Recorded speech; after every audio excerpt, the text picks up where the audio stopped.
Asia কাপে আজ Pakistan Sri Lanka match, বাংলাদেশের খেলা নাই। কিন্তু আপনি যদি আমাকে এটা বলেন তাহলে আমি মানব না। বাংলাদেশের আজকে খেলা আছে, এই পাকিস্তান শ্রীলঙ্কা ম্যাচেই বাংলাদেশ আছে, প্রবলভাবেই আছে। কতটা প্রবলভাবে? এই ম্যাচে যদি পাকিস্তান হেরে যায় শ্রীলঙ্কার কাছে, তাহলে এশিয়া কাপের ফাইনাল বাংলাদেশ খেলবে, খেলবেই খেলবে। কেউ সেটা আটকাতে পারবে না। ভারত পারবে না, শ্রীলঙ্কা পারবে না, পাকিস্তান পারবে না। আজকের ম্যাচের রেজাল্টটা বাংলাদেশের জন্য এতটাই গুরুত্বপূর্ণ, কেননা এইখানে একটা হিসাবের মারপ্যাচ রয়েছে, এইখানে একটা ফাইনালের সমীকরণ রয়েছে। সো শ্রীলঙ্কা যদি আজকে পাকিস্তানকে হারিয়ে দেয়, আমরা বলতে পারি যে 28 তারিখে এশিয়া কাপের ফাইনালটা বাংলাদেশ খেলছেই। কিভাবে, কেন আমি এত জোর দিয়ে বলছি, হিসাবের মারপ্যাচটা কোথায়, ফাইনালের সমীকরণটা কোথায়, সেইটা যখন আপনি শুনবেন তখন আজকে আপনি আবারও সেই গ্রুপ পর্বের শেষ ম্যাচের মতো শ্রীলঙ্কার পক্ষে গলা ফাটাবেন। শ্রীলঙ্কার হয়ে হচ্ছে গিয়ে আমরা সোশ্যাল মিডিয়াতে ঝড় তুলব। আমরা ওই যে শ্রীলঙ্কার জাতীয় সঙ্গীত নিয়ে এটি আজকের জন্য আমরা শ্রীলঙ্কান হয়ে গেছি, আমাদের কোনো নাগিন ডার্বি নেই, আমাদের কোনো টাইম আউট বিতর্ক নেই, আবার আমরা বন্ধু বন্ধু হয়ে গেছি শ্রীলঙ্কার, ওইরকম একটা অবস্থাতে আপনি চলে যাবেন। যে কোনো মূল্যে শ্রীলঙ্কা যেন পাকিস্তানকে হারায়, সেই প্রার্থনায় আপনি আসলে বসে যাবেন। কিভাবে? আজকের এই ম্যাচটাতে যদি শ্রীলঙ্কা জেতে, তাহলে তাদের হলো হচ্ছে গিয়ে 2 পয়েন্ট। প্রথম ম্যাচটা তারা বাংলাদেশের কাছে হেরেছে, আর বাংলাদেশের অলরেডি 2 পয়েন্ট রয়েছে। প্রথম ম্যাচটা শ্রীলঙ্কাকে হারিয়েছি আমরা। সো পাকিস্তানকে যদি আজকে শ্রীলঙ্কা হারায়, পাকিস্তানের 2 ম্যাচ শেষে 0 পয়েন্টই থাকবে, কেননা তারা প্রথম ম্যাচও ভারতের কাছে হেরেছে। এখন 2 ম্যাচ খেলে শ্রীলঙ্কার 2 পয়েন্ট, 1 ম্যাচ খেলে বাংলাদেশের 2 পয়েন্ট, 2 ম্যাচ খেলে পাকিস্তানের 0 পয়েন্ট। পাকিস্তানের তো আর সেই ক্ষেত্রে 2 পয়েন্টের বেশি হওয়ার সুযোগ নাই। সেই 2 পয়েন্টটা হতে পারে কার সাথে? বাংলাদেশের সাথে ম্যাচে। পাকিস্তান আগের 2টা ম্যাচে, এই প্রথম 2টা ম্যাচে ভারতের কাছে হারার পরে, শ্রীলঙ্কার কাছে হারার পরে, লাস্ট ম্যাচে পাকিস্তানকে হারানোটা তখন বাংলাদেশের জন্য তুলনামূলক অনেক সহজই হয়ে যাওয়ার কথা। আর আমাদের সামনে একটা খুবই সিম্পল ইকুয়েশন। আজকে পাকিস্তান হেরে গেলে আগামীকাল পরশু ভারত এবং পাকিস্তানের বিপক্ষে যে বাংলাদেশের 2টো ম্যাচ রয়েছে, সেই 2টা ম্যাচের একটা ম্যাচে যদি বাংলাদেশ জেতি আমরা, সেই ক্ষেত্রেই পাকিস্তান আমাদের পেছনে পড়ে যাবে, ফর শিওর পড়ে যাবে, পয়েন্টই তো আমাদের আর ধরতে পারবেন না। এখন পাকিস্তানকে পেছনে ফেলাই কি বাংলাদেশের ফাইনালে ওঠার পূর্ব শর্ত? না, একটা শর্ত, কিন্তু আরো একটা শর্ত তো রয়েছে। পাকিস্তানকে শুধু পেছনে ফেললে হবে না, ভারত এবং শ্রীলঙ্কা এই 2টা দলের একটা দলকেও তো পেছনে ফেলতে হবে। এবং সেই জন্য আজকের ম্যাচে শ্রীলঙ্কার জয়টা পাকিস্তানের বিপক্ষে ভীষণ ভীষণ ভীষণ রকম গুরুত্বপূর্ণ। সেই ক্ষেত্রে এই 2 দলের একটা দলকে বাংলাদেশের পক্ষে পেছনে ফেলা সম্ভব, এবং সেই দলটা তখন গিয়ে আবারও শ্রীলঙ্কা হয়ে যাওয়াটা সম্ভব, আবারও তখন আমাদের শ্রীলঙ্কাকে শত্রু করে নেওয়াটা সম্ভব। কিভাবে? শ্রীলঙ্কা আজকে যদি জেতে, তাহলে তাদের 2 পয়েন্ট হবে, একটা জয়ে। এই লাস্ট ম্যাচটা কিন্তু শ্রীলঙ্কা খেলবে ভারতের বিপক্ষে। সো ভারত ওই ম্যাচটা কি কোনোভাবে হালকাভাবে নেওয়ার সুযোগ রয়েছে, স্পেশালি যদি বাংলাদেশ বাকি 2 ম্যাচের মধ্যে একটা ম্যাচ জিতে যায় ভারতের বিপক্ষে অথবা পাকিস্তানের বিপক্ষে, অর্থাৎ ইন দ্যাট কেস বাংলাদেশের 4 পয়েন্ট হয়ে যাবে। শ্রীলঙ্কা আজকে পাকিস্তানকে হারাবে ধরে নিয়েই তো আলোচনাটা করছি। শ্রীলঙ্কার 2 পয়েন্ট, ভারতের ধরেন ভারত যদি হচ্ছে গিয়ে বাংলাদেশকেও হারায় পরের ম্যাচটাতে, তাহলেও তো ভারতের 4 পয়েন্টই না হলো। আর বাংলাদেশের কাছে যদি তারা হেরে যায়, তাহলে তো তাদের জন্য ডু অর ডাই ম্যাচ, শ্রীলঙ্কাকে হারাতে হবে। বাংলাদেশকে যদি তারা হারায়ও, তাহলেও তাদের 4 পয়েন্ট হবে, এবং শেষ ম্যাচে তারা জানবে যে শ্রীলঙ্কার কাছে যদি ভারত হেরে যায়, ভারত 4 পয়েন্টেই থাকবে। শ্রীলঙ্কার কাছে হেরে গেলে শ্রীলঙ্কারও তখন 4 পয়েন্ট হয়ে যাবে, এবং বাংলাদেশেরও 4 পয়েন্ট। ভারত, শ্রীলঙ্কা, বাংলাদেশ এই 3টা দলের সমান 4 পয়েন্ট হলে নেট রান রেটে যেই 2টা দল এগিয়ে থাকবে, সেই 2টা দল ফাইনাল খেলবে। এত বড় রিস্ক কি ভারত নিবে? ভারত কি এই জায়গাটাতে শ্রীলঙ্কার বিপক্ষে লাস্ট ম্যাচ, সেই ক্ষেত্রে হালকাভাবে নেয়ার মতো কোনো অবস্থাতে থাকবে? থাকবেই না, প্রশ্নই ওঠে না। ফলে ভারত ওই শেষ ম্যাচটাতে শ্রীলঙ্কার বিপক্ষে সর্বশক্তি নিয়ে ঝাঁপিয়ে পড়ার কথা, এবং ভারতের সেই সর্বশক্তি নিয়ে ঝাঁপিয়ে পড়ার অর্থ একটাই, ম্যাচটা তাদের জেতারই কথা।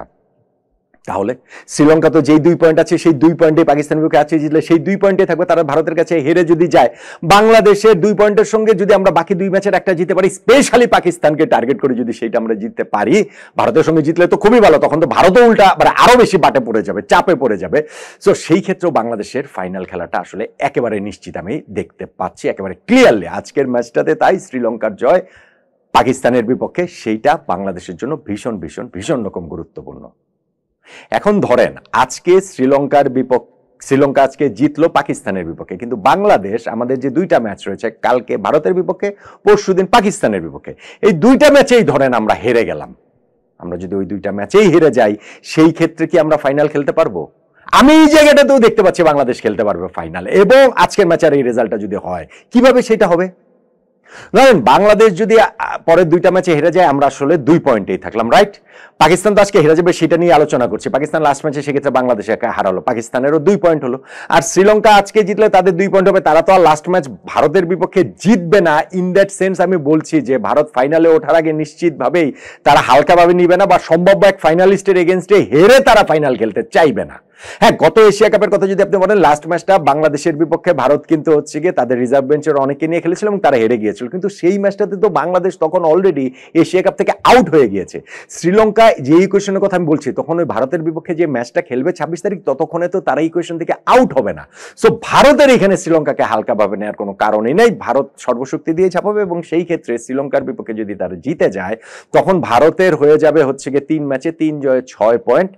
বাংলাদেশ, পাকিস্তান, শ্রীলঙ্কা 3টা দলেরই 3 ম্যাচে 1 জয়ে সুপার 4 পর্বে 2 পয়েন্ট করে থাকবে। ফলে এই 3টা দলের মধ্যে যেই দলটার, একটা দলের ইনফ্যাক্ট একটা দল তো ভারত ফাইনালে উঠে গেছে, এবং এই 3 দলের মধ্যে বাংলাদেশ, পাকিস্তান, শ্রীলঙ্কার মধ্যে নেট রান রেট যাদের ভালো থাকবে তারাই ফাইনাল খেলবে, এবং সেই নেট রান রেটের জায়গাটাতেও কিন্তু বাংলাদেশের একটা অ্যাডভান্টেজের জায়গাটা রয়েছে। সেইটা কি?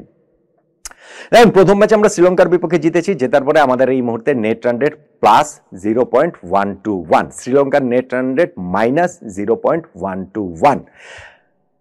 পাকিস্তান ভারতের কাছে ম্যাচটা হেরে গিয়েছে, যতটা বড় ব্যবধানে হারবে বলে আশা করছিলাম, প্রত্যাশা করছিলাম, সেই ব্যবধানটা অত হয় নাই, বরং 7 বল হাতে রেখে 6 উইকেটে তারা হেরেছে। তাতে করেও কিন্তু তারা নেট রান রেটে পাকিস্তান এখন বাংলাদেশের চেয়ে পেছনে পড়ে আছে। পাকিস্তানের নেট রান রেট -0.689।